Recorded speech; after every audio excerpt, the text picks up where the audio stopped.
Fala galera, está no ar mais um episódio do Biomedcast! Aê! Aê! Aê!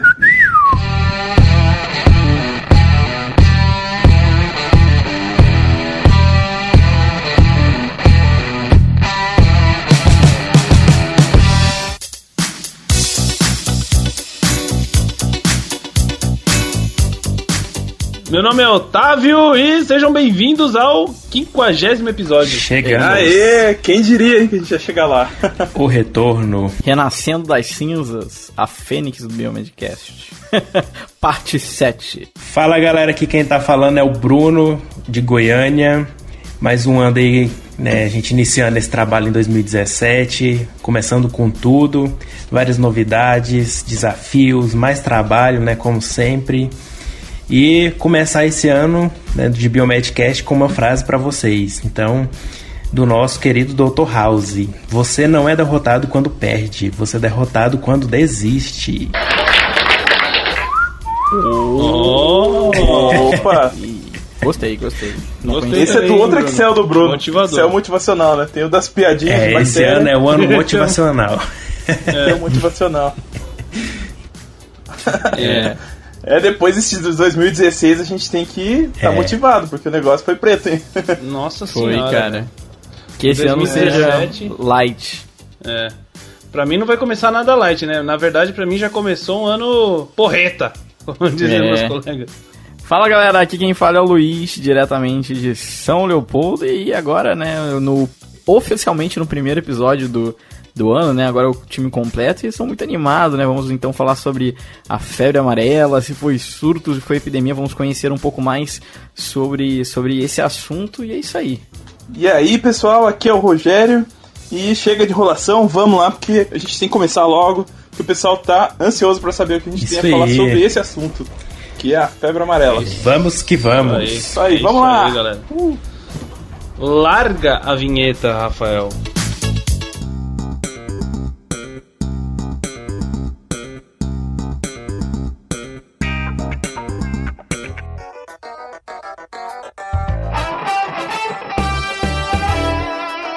Bom, ultimamente a gente tá vendo que vários estados brasileiros vêm sofrendo com surtos de febre amarela, né? Já foram notificados ao Ministério da Saúde 901 casos suspeitos da doença.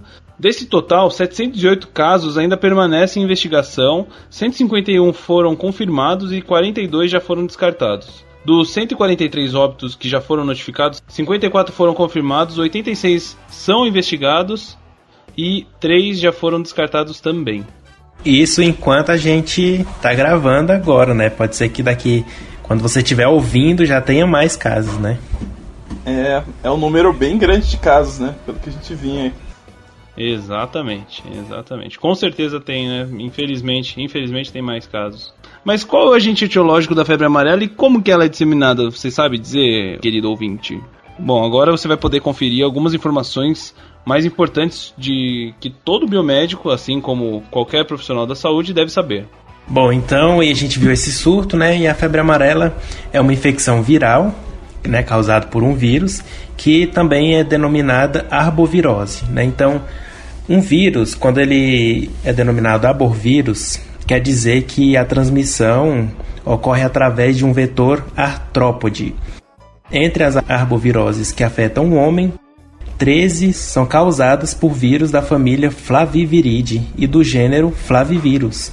Então aqui a gente vai falar especificamente da febre amarela, que foi a primeira doença, né, dos seres humanos em que se demonstrou a presença de um agente filtrável, que depois foi chamado de vírus, né, como agente etiológico. Então, sendo também a primeira na qual se comprovou a transmissão através de um artrópode. Flaviviridae, tá lembrando de alguma coisa, pessoal, aí que a gente andou falando ano passado?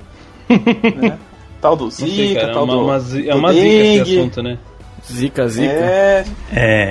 É tudo meio parente esse pessoal, né? Aham. Não, e agora vamos então dar uma olhada na transmissão, né? Porque lá em 1848, né, já era proposto que era transmitido por mosquitos, né? Olha só, 1848. Mas a comprovação só veio em 1901, né? Por Reed. né, que foi um cientista, que ele identificou então que o Aedes aegypti era o vetor do vírus. Em 1927, Mahaffey e Bauer, então, eles isolaram o vírus, estirpe Azib, após a inoculação do sangue de um paciente em macacos rhesus. 10 anos depois, então, Tyler e Smith conseguiram atenuar a estirpe Azib do vírus da febre amarela, que eles chamam de Yellow Fever Virus, e por meio da passagem seriada em cultura de tecido de embrião de galinha. E essa estirpe foi atenuada e denominada de 17D e vem sendo empregada até hoje para imunização em seres humanos. E atualmente, a febre amarela ainda é considerada uma das doenças mais importantes que atingem um homem, com participação em diferentes eventos históricos ao longo das décadas. Eu acho que a gente tá num evento histórico agora, né? Vai pros livros de epidemiologia e saúde pública. Não, pois em vários momentos, assim, construção de ferrovias e tal, que o pessoal começou a desbravar lá o norte do país, assim, teve muitos casos, né? No Brasil tem uma difusão na parte... Acho que a gente pode até deixar um episódio aqui contando a história do Oswaldo Cruz, né? Lá do TemaCast que eu participei. Uhum. Que eles falam bastante disso, inclusive, né?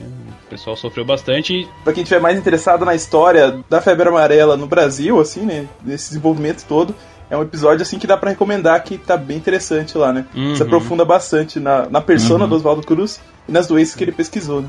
E assim, eu acho que o Luiz até tava falando bastante estirpe. Quem não sabe, eu acho que é interessante a gente falar. Estirpe quer dizer tronco, né? Quer dizer, é um tronco familiar, uma genealogia, ou seja, da mesma família, né? Na hora que você vai pegar lá da onde tá vindo o vírus, ali você vai ver o tracinho, né, da ramificação, teoricamente, né, da onde ele tá vindo. Da onde ele tá vindo, exatamente.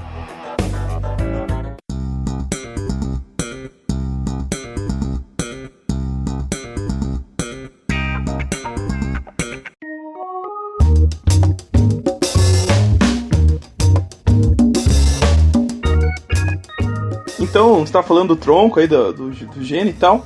O vírus da febre amarela, então, pertence à família Flaviviridae, né, que já foi dito aí. O gênero Flavivírus, e são descritos um sorotipo até hoje, então não tem muitas variações, assim. A partícula dos flavivírus mede mais ou menos de 40 a 60 nanômetros de diâmetro, então muito, muito pequeno, né, no microscópio normal, não chega nem perto de ver o flavivírus. Possui um capsídeo proteico C com simetria icosaédrica, gente. Vocês lembram o que é um icosaedro, pessoal? Sim. Já viram um D20? O dado de 20 lados? Pois é, isso que... É tipo aquilo. Então é uma bolinha assim com vários triângulos em volta ali que formam esse icosaedro. E ele é envolvido por um envelope lipídico onde estão inseridas as proteínas de membrana das espículas de natureza glicoproteica que ele vai utilizar para fazer o metabolismo dele no hospedeiro, né? Então, basicamente isso, né, gente? Vírus, então, é RNA. Uma coisa interessante é que, tipo assim, que eu acho que é por isso que a vacina funciona até hoje, né? Que ele só tem um sorotipo. Então, acho que a mutação dele não é tão grande como outros da família.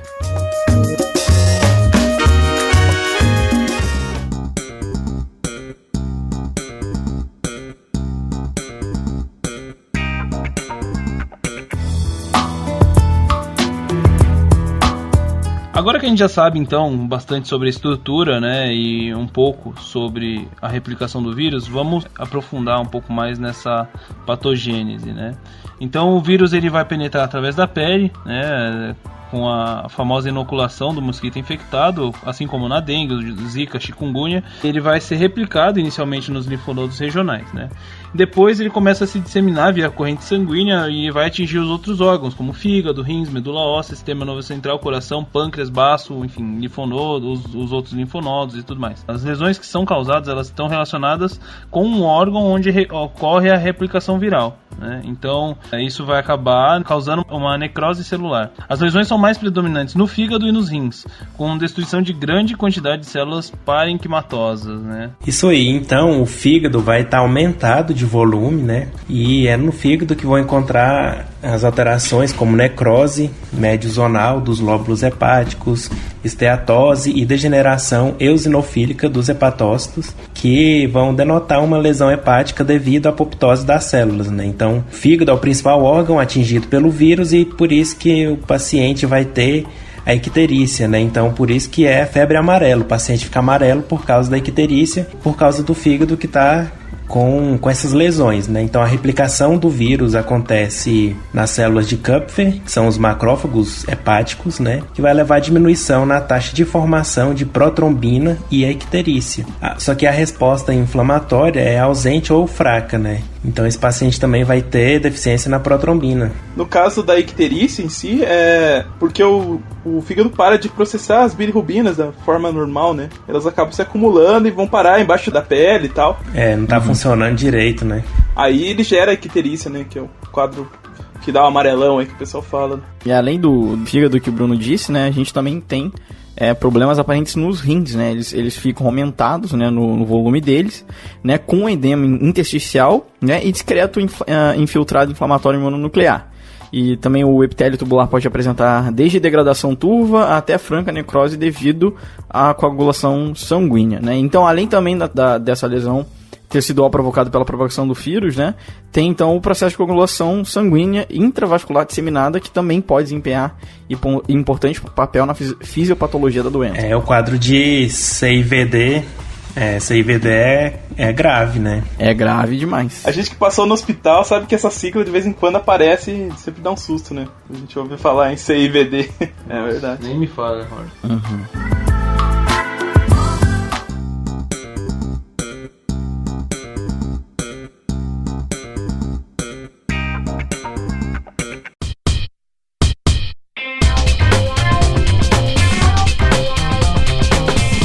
Então, cerca de 85% dos casos da doença apresentam 5 formas clínicas benignas, né? A pessoa fica doente e tal, se sente mal, mas acaba evoluindo para a cura depois de um tempo de doença, né?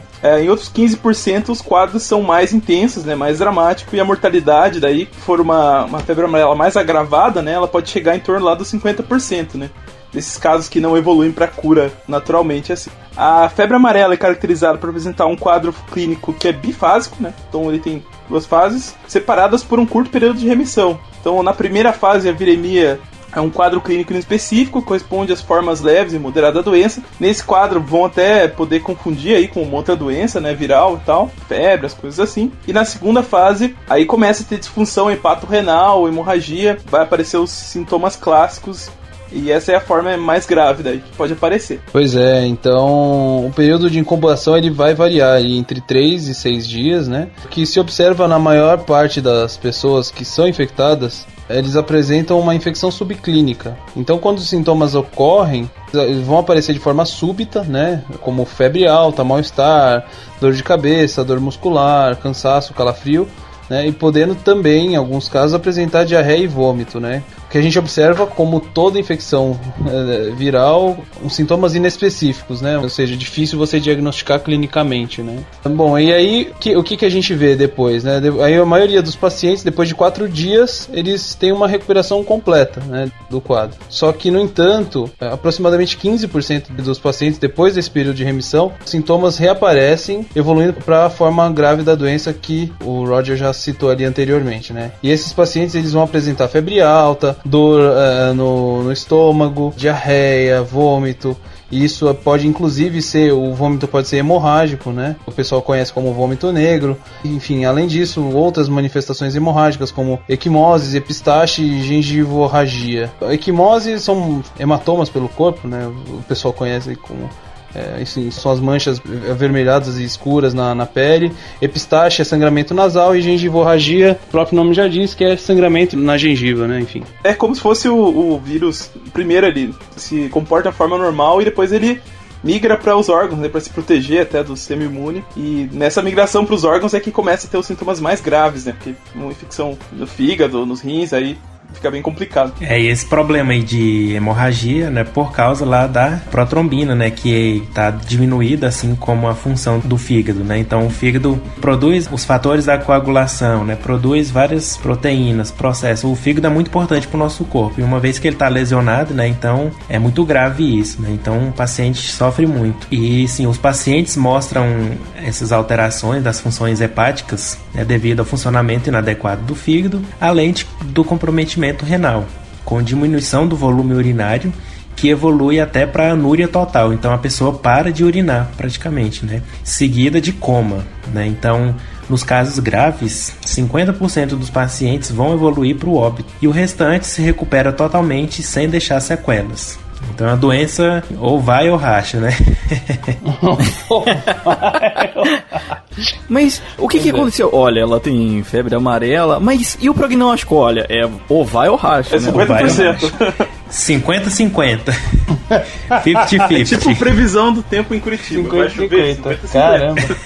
Não tem meio termo. Eu tô mais na previsão. Por enquanto, 50. É medida. Aguinaldo Timóteo, você por aqui. Eu sou Aguinaldo Timóteo, biomédico, e tô aqui participando. E agora eu vou falar um anedótico, então conta aí pra nós. Voltando pra teu assunto aí da gravidez. Já falamos. Tem mais chance de nascer menina no Brasil, tá? Demografia aqui. Tem mais menino. Democracia. Vambora. Democracia.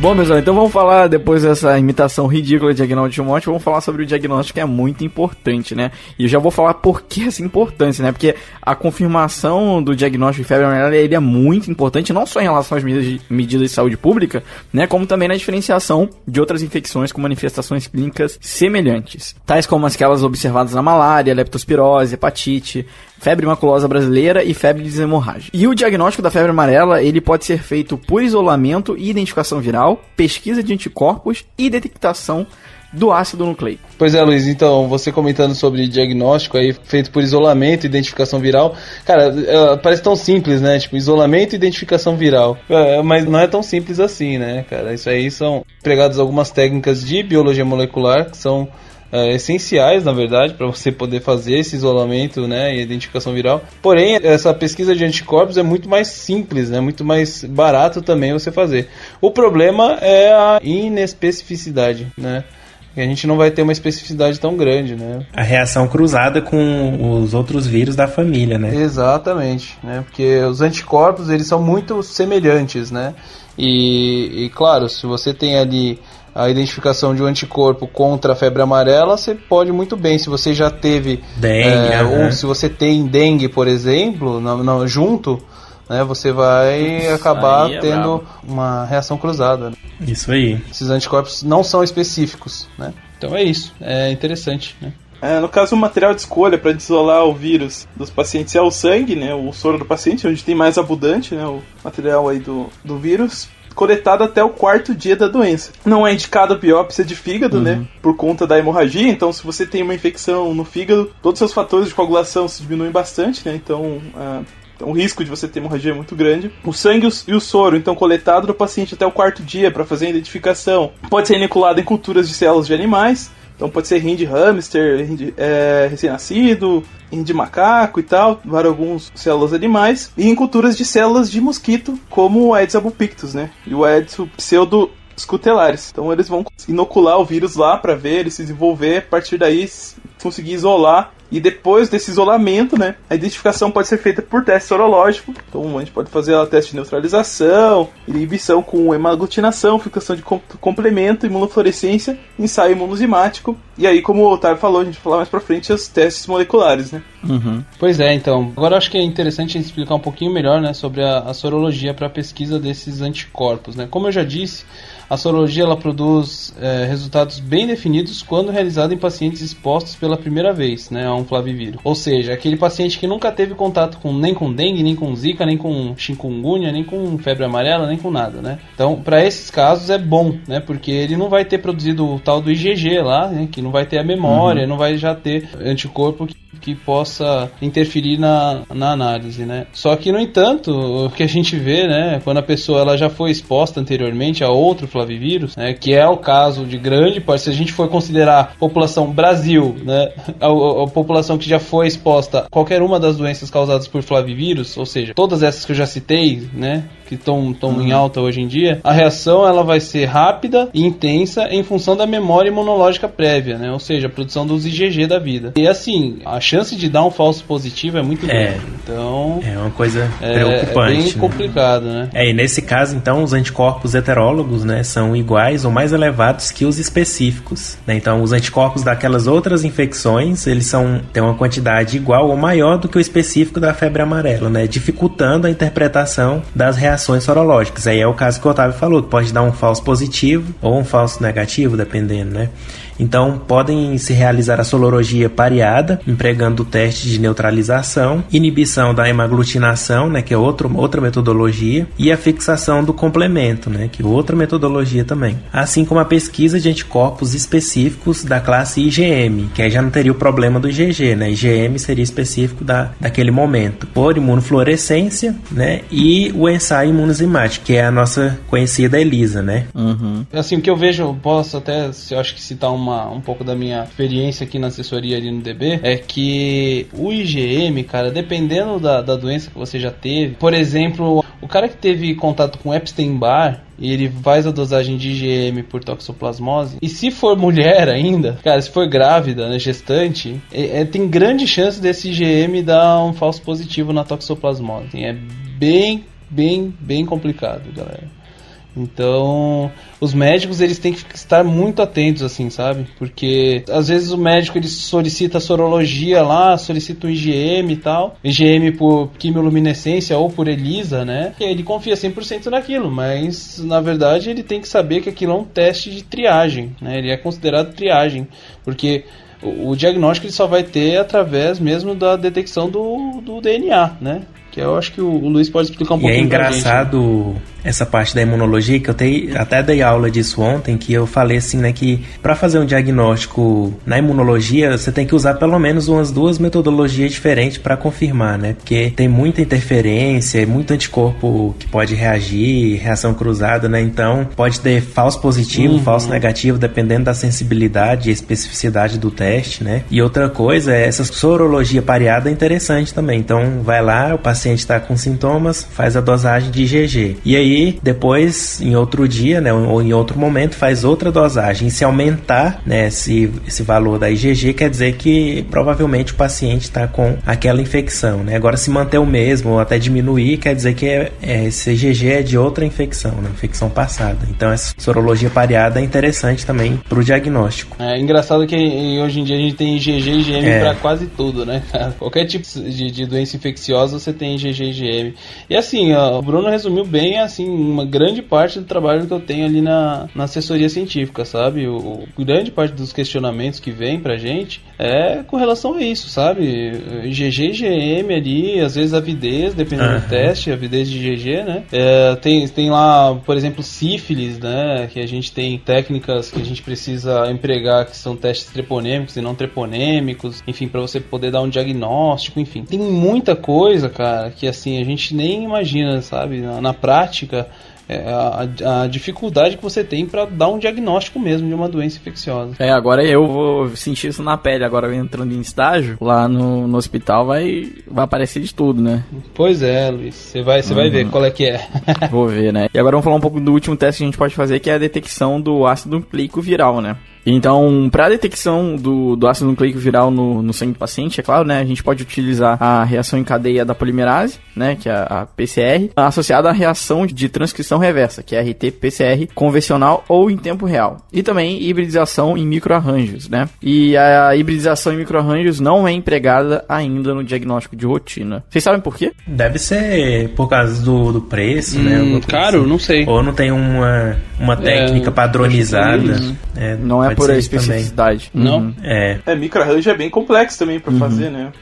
Tem essa. É um negócio que você faz em pesquisa porque, na rotina é muito difícil, né? É interessante falar aí que essa PCR tem que ter associada a casos muito específicos. Reação de transcrição reversa, porque como é um vírus RNA, né, a gente tem que, para fazer o diagnóstico, produzir um DNA complementar, né, que é o cDNA, para depois fazer quantificação disso, né, em tempo real, ou então pela convencional. Então, por isso que ela é RT-PCR, né? E RT não tem nada a ver com real time, cara. Mas isso é comum, né? Se enganar no início, né? A primeira coisa que você pensa quando você vê real time. Pois é, e na verdade é transcriptase reversa. Eu, inclusive, tinha muito essa dúvida. Na verdade, fui aprender isso depois de velho, depois de formado, inclusive. Eu nunca assumi que eu fui bom em biologia molecular. Biologia molecular, então eu tenho essa desculpa. Mas, enfim, hoje em dia eu já aprendi, graças ao cast. Isso aí, vivendo e aprendendo, Vivendo e aprendendo. Cast após cast. Que interessante, né? Como a gente é biomédico, sempre o programa vai pra esse lado da detecção, né? Do diagnóstico. É o mais interessante pra nós, né? Sempre discute bastante, né?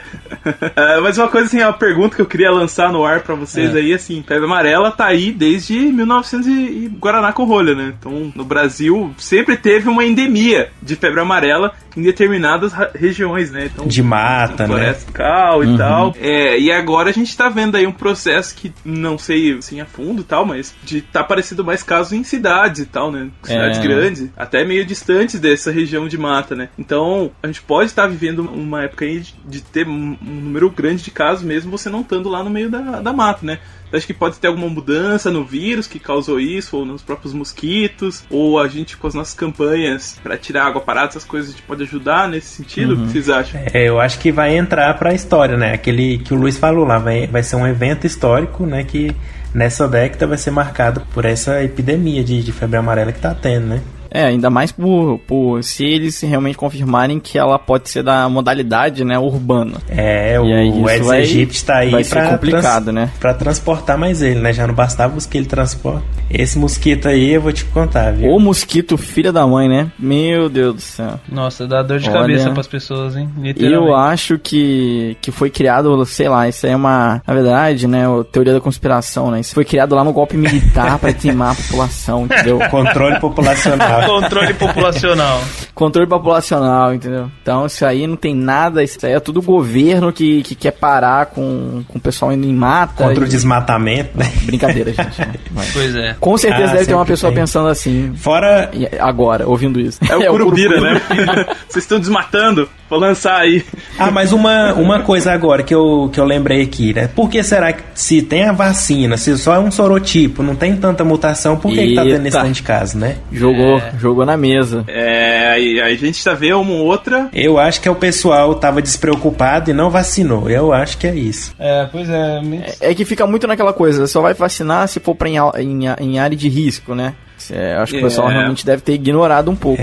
Ou então tem gente que deve pensar assim, quando tiver um surto, aí eu vou lá e vacino, né? Acho que é instantâneo.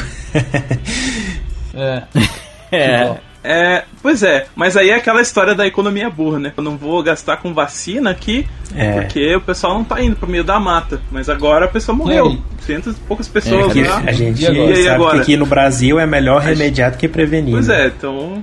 no Brasil é o que dá certo, pois né? Na verdade, todo quanto é lugar, né? Mas no Brasil isso deu muito certo. E uma população que é vulnerável, né? Então, a gente sabe que apesar da gente não ir lá na selva pra pegar a febre amarela, às vezes as coisas saem da mata e vêm pra cidade, né? E aí pode sofrer esse tipo de efeito que a gente tá vendo agora. Então, assim, sempre existiu uma preocupação com a febre amarela. Não vou dizer que ela estava totalmente esquecida, porque até é feita uma monitorização por parte dos agentes de epidemiologia e tal, para saber se tá tendo novos casos ou não, e a migração do vírus e tal na floresta, né? Mas numa campanha de vacinação mesmo, ou uma verba maior para estudos, para desenvolver tratamentos alternativos e tal, isso não depende só do pessoal da epidemiologia, né? Depende também de vontade pública do governo. De repente ali o que tá pegando é a dengue, vamos só investir na dengue, vamos esquecer as outras coisas, né? repente a gente começa a ver aí casos de febre amarela e tal, e mesmo a dengue a gente não consegue controlar, né? Agora a gente vai ter que ter um controle bem grande, né? Eu acredito muito a saúde pública do Brasil é uma das mais reconhecidas no mundo, né? E uma série de epidemiologistas muito bons e pessoas nessa área, a gente vai ter que realmente traçar isso.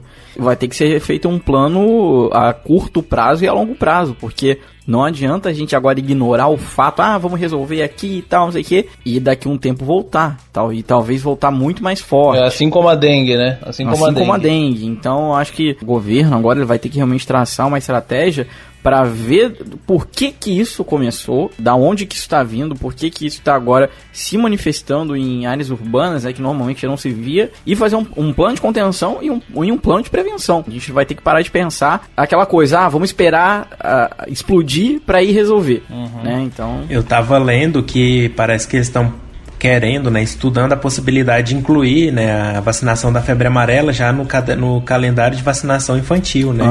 Mais um. Só porque aí a gente sabe que tem aquela questão lá dos 10 anos, né? Tomou, depois de 10 anos tem que reforçar, né?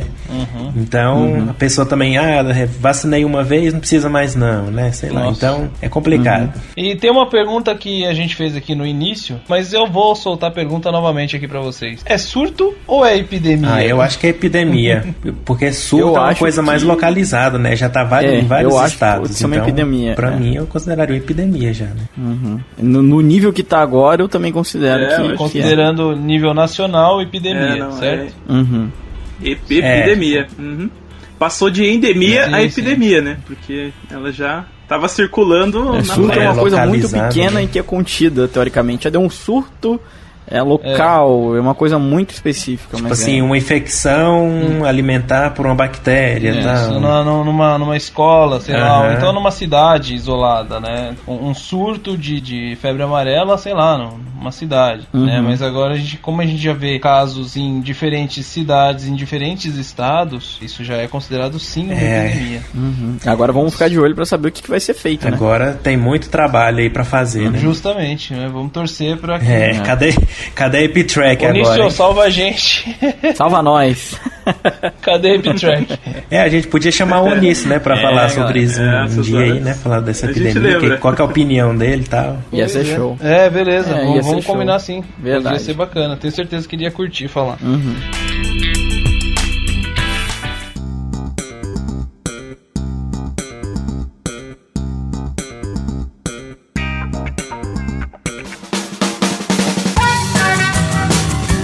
Mas é isso aí, galera. Acho que o assunto vai ficar agora para os ouvintes participarem e darem suas opiniões, né, a respeito de tudo que a gente discutiu aqui. E a gente espera que vocês tenham gostado. Isso aí. Vamos deixar uma tarefinha de casa para os ouvintes, então, né? E aí, o que você acha que aconteceu, né? Por que ocorreu essa epidemia aí? Foi falha do governo? Foi falha da população? Foi as duas coisas? É porque o vírus está se transformando ou se mutando? O que você acha? Deixa aí nos comentários e a gente discute aí, ver o que pode ser analisado e discutido, né? Exatamente. E se você gostou deste episódio, você pode também deixar um review lá no iTunes, né? Ou se você gostou, você também pode deixar um review no nosso site. Você pode deixar comentário, você pode mandar um e-mail pra gente. A gente vai fazer questão de ler aqui, né, em qualquer oportunidade de leitura do cast, enfim, leitura de e-mails e comentários. E é isso aí, galera. Você encontra a gente no Facebook aonde, Luiz? facebook.com/biomedcast. O Roger, como que o pessoal faz pra encontrar o Biomedcast no Instagram e no Twitter? É isso aí, @Biomedcast, pessoal. Bom, tem o WhatsApp também, que eu não vou ficar divulgando aqui, porque eu não tenho mais tempo nem de responder os ouvintes lá, depois desse pedido que a gente fez. Tô brincando, mas eu vou pegar ali um dia pra responder todo mundo, pessoal. Agora nessas férias a gente ficou acumulando um pouco de mensagem ali, vou tentar dar uma corrida para responder os ouvintes. Mas é isso, tem o WhatsApp, tem, enfim, e-mail, que é o contato@biomedcast.com, tem Facebook, tem tudo que você quiser nos achar. E também tem, para quem gosta do que a gente faz e quer contribuir financeiramente, isso aí, tem o Padrim, né? É o padrim.com.br/biomedcast. Padrim com M. O link tá na descrição, mais fácil. E só dar um recadinho final pro pessoal que ainda tá de pé, galera. A gente já tá dando uma olhada nas monografias que a gente recebeu. E também, de novo, se você quer ter uma discussão sobre o seu trabalho aqui no Biomedcast, né, um episódio especial pra você, né, pra todo mundo conhecer qual foi o seu trabalho e tal, vai lá, manda um e-mail com um resuminho do que você fez, o porquê você quer participar, pro contato@biomedcast.com, que a gente vai estar olhando e logo a gente já vai chamar o primeiro para participar. É isso aí. É isso aí, logo a gente já vai ter, acho que acho que daqui 2 episódios, né? Por aí, isso. Acho que 2 episódios. Nos 2 episódios a gente já vai, ou seja, lá pro mês de março, mais ou menos, a gente já vai ter um episódio aí com um ouvinte participando, né? Mostrando seu trabalho e tudo mais. Beleza, galera? É isso aí, galera. Um beijo na bunda e até segunda que vem. Aliás, segunda que vem. Agora a gente é quinzenal, pra quem ainda não ouviu o último episódio, né? O nosso episódio do retorno. A gente agora vai fazer episódios quinzenais. Vamos voltar a fazer episódio a cada 15 dias, tá bom? Pra gente poder dar conta de gravar e, enfim, manter a qualidade do que a gente gosta de entregar. Tá bom, galera? Um beijo pra cada um de vocês e até a próxima. Tchau. Tchau, pessoal. Até a próxima. Valeu. Tchau. Falou. Tchau.